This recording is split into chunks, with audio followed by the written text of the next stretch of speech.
si Marlon, anak ng general, ang batang general na may dugong sarangan. Ako si Marlon, pinanganak na general, galing sa Sarangani, sa Jensa na lumaki. Ako si Marlon, anak ng general, ang batang general na may dugong sarangan. Ako si Marlon, pinanganak na general, galing sa Sarangani, sa Jensa na lumaki. Kumusta? Marlon po pala.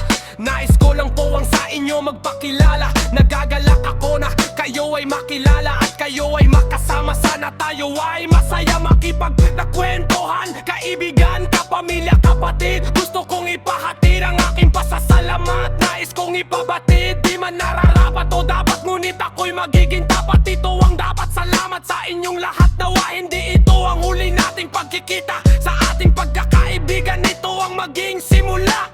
Hey! Hey! Ako si Marlon, anak ng general, ang batang general na may dugong sarangan. Ako si Marlon, pinanganak na general, galing sa Sarangani, sa Jensa na lumaki. Ako si Marlon, anak ng general, ang batang general na may dugong sarangan. Ako si Marlon, pinanganak na general, galing sa Sarangani, sa Jensa na lumaki.